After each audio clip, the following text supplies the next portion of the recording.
नमस्ते दोस्तों, मैं डॉक्टर अनीता और मेरे चैनल पर आप सभी का बहुत बहुत स्वागत है। और आज का अपना जो टॉपिक है वो है हिंदी साहित्य का इतिहास के अंतर्गत आदिकाल की सामाजिक सांस्कृतिक पृष्ठभूमि। अब इसमें हम आदिकाल की जो सामाजिक और सांस्कृतिक पृष्ठभूमि है उनको देखेंगे। तो चलिए शुरू करते हैं। किसी भी युग के साहित्य को समझने के लिए उसकी पृष्ठभूमि को जानना अति आवश्यक होता है।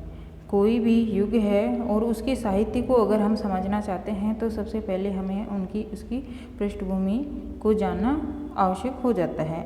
आदिकाल के नामकरण पर विचार करने से यह स्पष्ट हो जाता है कि इसे समय सीमा के आधार पर आदिकाल और प्रवृत्तियों के आधार पर वीरगाथा काल नाम आचार्य रामचंद्र शुक्ल द्वारा दिया गया।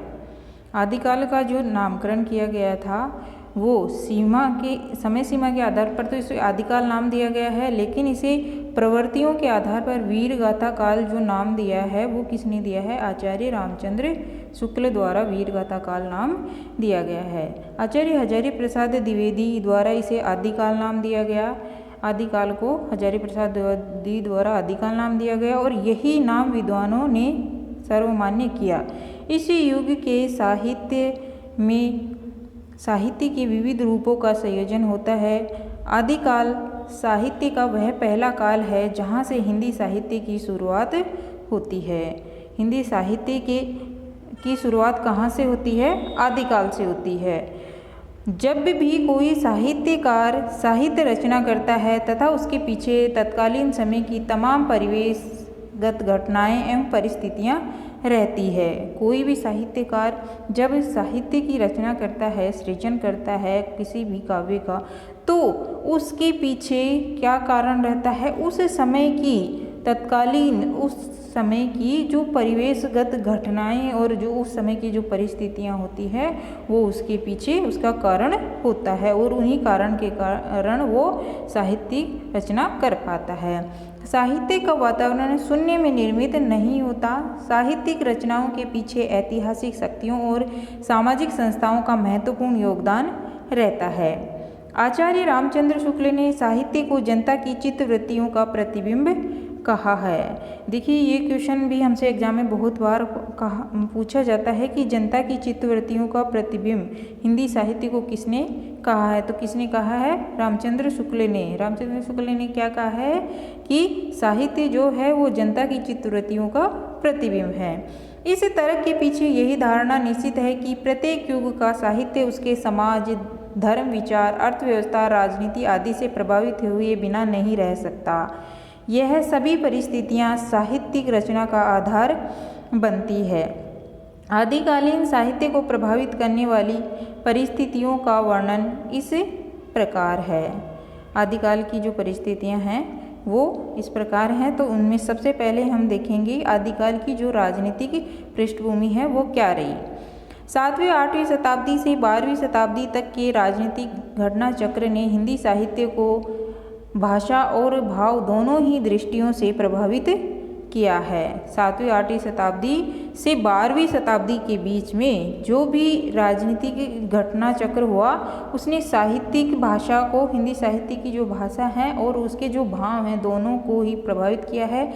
राजनीतिक दृष्टि से यह युग अराजकता और असंतुलन का युग है। सम्राट हर्षवर्धन ने सन 606 ईस्वी में सिंहासन संभाला और अपनी योग्यता से अपने विरोधियों को वश में कर लिया।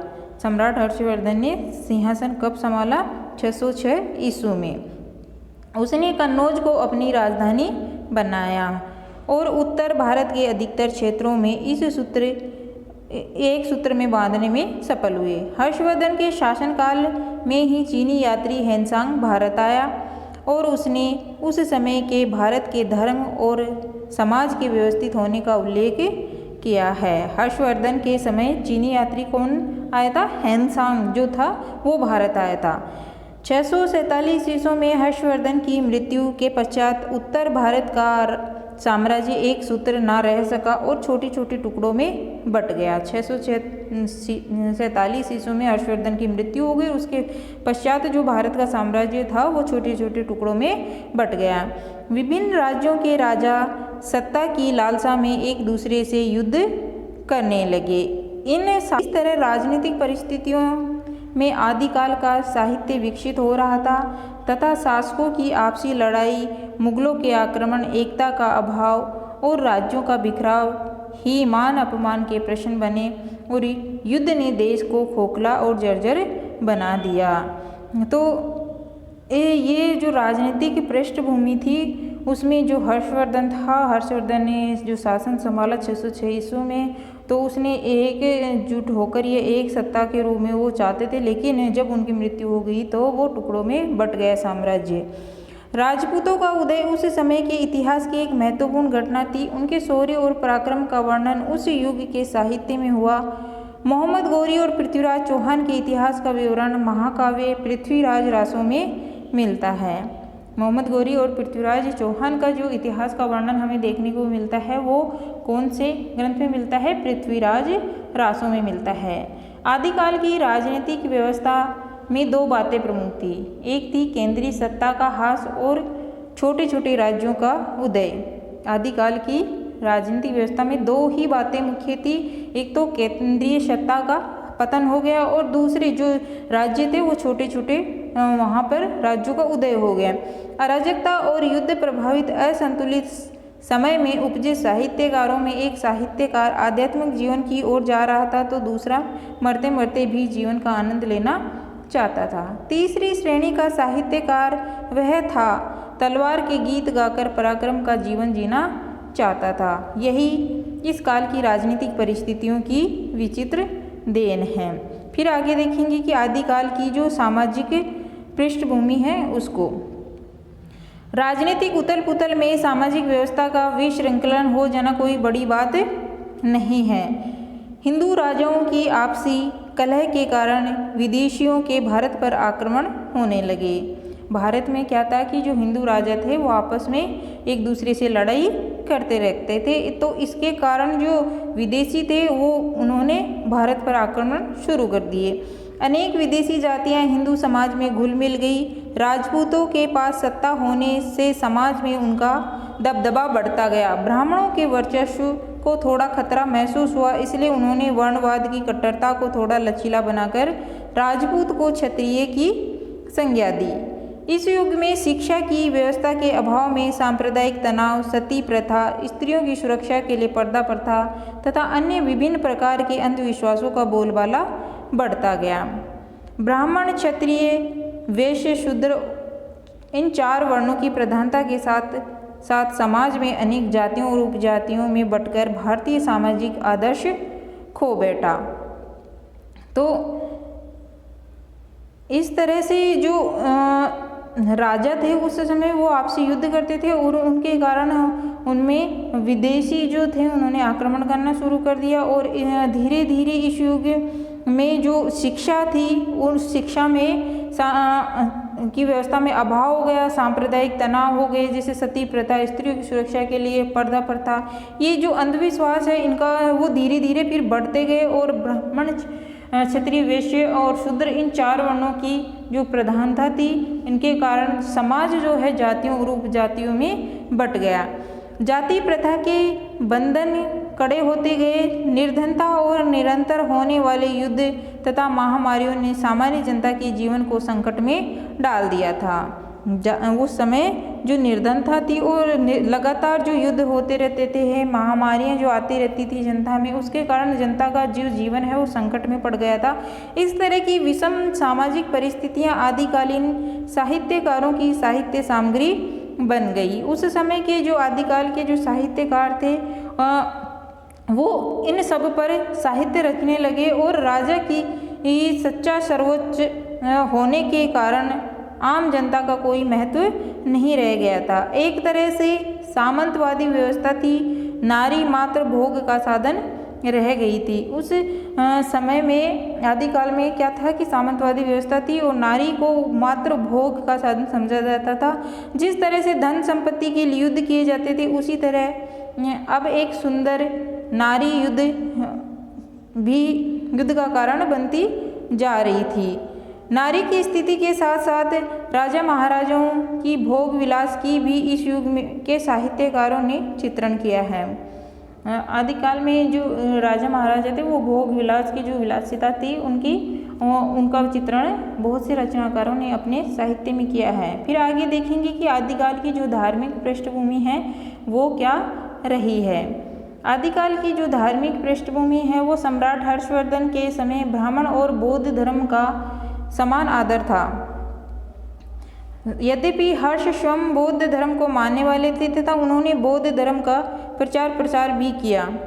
यानी कि आदिकाल में जब हर्षवर्धन थे उनके समय ब्राह्मण धर्म और बौद्ध धर्म, जो ब्राह्मण थे वो बौद्ध धर्म का सम्मान करते थे और हर्ष जो स्वयं थे वो भी किससे संबंधित थे, बौद्ध धर्म से संबंधित, वो बौद्ध धर्म को ही मानते थे और उन्होंने बौद्ध धर्म का प्रचार प्रसार भी किया। परंतु उनमें एक प्रकार की उदारता और धार्मिक सहिष्णुता थी। उनके समय में विभिन्न धर्मों में आपसी मेलजोल था। परंतु जिस तरह हर्षवर्धन की मृत्यु के बाद राजनीतिक परिस्थिति में उथल पुथल हुआ, उसी तरह धार्मिक स्थिति भी बदल गई। देश छोटे छोटे राज्यों में विभाजित हो गया और धीरे धीरे धर्म के क्षेत्र में अराजकता फैल गई। जिस तरह से राजनीति के क्षेत्र भी टुकड़ों में बंट गया था, उसी तरह धर्म में भी अराजकता फैल गई।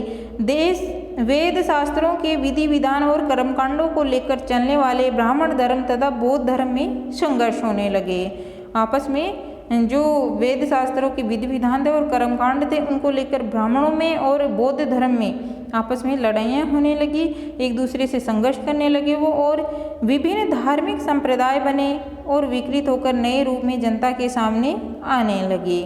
फिर कई तरह के धार्मिक संप्रदाय बन गए और वो जनता के सामने आए, तो परिणाम स्वरूप आम आदमी धर्म के वास्तविक आदर्श को भूलकर जादू टोने और तंत्र मंत्र में विश्वास करने लगा। आम जो सामान्य व्यक्ति है वो इस तरह से धर्म की वास्तविकता को ही भूल गया और जादू टोने में विश्वास करने लगा। धर्म के नाम पर बने संप्रदायों में अलौकिक शक्तियों की प्राप्ति और उनका प्रदर्शन की सिद्धि समझा जाने लगा। जहाँ बौद्ध धर्म महायान, हीनयान, वज्रयान, मंत्रयान आदि शाखाओं में बंट गया, वहीं हिंदू धर्म भी वैष्णव, शाक्त और शैव मतों में विभाजित हो गया था। जिस तरह से बौद्ध धर्म जो था वो किस में बट गया था, महायान, हीनयान, वज्रयान और मंत्रयान, इन शाखाओं में बटा, उसी तरह हिंदू धर्म भी जो है वैष्णव, शाक्त और शैव मतों में विभाजित हो गया। धर्म के नाम पर अधर्म का बोलबाला बढ़ता गया और मानव के नैतिक स्तर में गिरावट आने लगी। धर्म के नाम पर केवल अंधविश्वास और आडंबरों का बोलबाला रहा और धार्मिक स्थल व्यभिचार और लोभ के क्रीड़ा स्थल बन गए। और जो धर्म के नाम पर केवल अब क्या बच गया था, अंधविश्वास और आडंबर ही बच गए थे, और जो धार्मिक स्थल थे वो ओनली लोभ के क्रीड़ा स्थल बनकर रह गए। हिंदू धर्म पूर्णतः पतन की ओर अग्रसर हो गया। आपसी कलह के कारण इस्लाम धर्म का प्रवेश भी इस युग की बड़ी घटना है। हिंदू धर्म में आपस में इस तरह के लोभ आने लगे और हिंदू धर्म जो है आपस में पतन की ओर जाने लगा। तो इस हिंदुओं को जो आपसी कलह था, इस कलह के कारण ही जो इस्लाम धर्म है वो हिंदू धर्म में प्रवेश कर गया।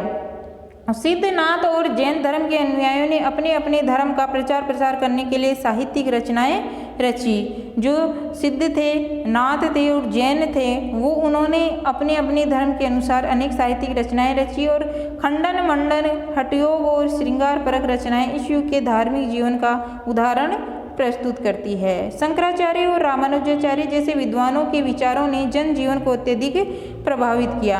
कुल मिलाकर यह कहा जाए तो इस युग की धार्मिक परिस्थितियां भी अव्यवस्थित एवं प्रतिकूल थी। आदिकाल जो था उस युग की धार्मिक परिस्थितियां भी अव्यवस्थित और प्रतिकूल थी। फिर आगे हम देखेंगे कि आदिकाल की जो आर्थिक पृष्ठभूमि है वो क्या रही। आदिकाल यानी इस युग की अर्थव्यवस्था कृषि प्रधान थी। किसानों की पैदावार से ही हर छोटे बड़े राज्य का पोषण होता था। राज्य के उच्च पदाधिकारियों और सरदारों को नगद वेतन नहीं मिलता था, अभी तो इन्हें जागीर दी जाती थी। इस समय समाज दो वर्गों में बटा हुआ था, एक उत्पादक और दूसरा उपभोक्ता। उत्पादक वर्ग जो समाज की दृष्टि से देखा जाता था, क्योंकि वह श्रम करते थे, और उपभोक्ता वर्ग सुख से रहता था। जो उत्पादक वर्ग था वो मेहनत करते थे और उपभोक्ता जो उनको भोगने वाले वर्ग थे वो सुख से रहते थे, इसलिए उनका संबंध उच्च वर्ग के साथ जाना जाता था। कवि और चारण भी उच्च वर्गों के अनुकूल साहित्य की रचना करते थे। कृषि को साहित्य में स्थान नहीं मिला, कृषि को साहित्य में स्थान नहीं मिला और धार्मिक साहित्य में भी कृषक जीवन की पीड़ा और संकट को अभिव्यक्ति नहीं किया गया। आर्थिक गतिविधि के तौर पर व्यापार का ह्रास हो रहा था। व्यापार के पतन से नगर उजाड़ हो गए। भारत में उत्पादित वस्तुओं के लिए बाहर कहीं भी बाजार नहीं रह गए थे, यानी व्यापार के पतन ने नगर को उजाड़ दिया था। भारत में जो भी वस्तुएं उत्पादित की जाती थी उनके लिए बाहर बाजार कहीं भी बाजार नहीं थे। नगरों के ह्रास से अखिल भारतीय संपर्क सूत्र कमजोर हो गया था। विकास से सामान्य संपर्क भाषा का विकास होता है, उसी भाषा का विकास स्वाभाविकता से नहीं हो पाया और भाषा का स्वरूप भी स्थानीय हो गया। फिर आगे देखेंगे कि आदिकाल की जो सांस्कृतिक पृष्ठभूमि है वो क्या रही। इस समय भारत एक मिश्रित संस्कृति के निर्माण की प्रतिक्रिया था और मिश्रित संस्कृति से यहाँ अभिप्राय क्या है कि अनेक धाराएं उसमें आकर मिल गई और मिलकर लय हो गई। भारतीय संस्कृति और मुस्लिम संस्कृति का संपर्क बढ़ रहा था। हर्षवर्धन के समय हिंदू धर्म और संस्कृति को राष्ट्रव्यापी एकता का आधार मिला था।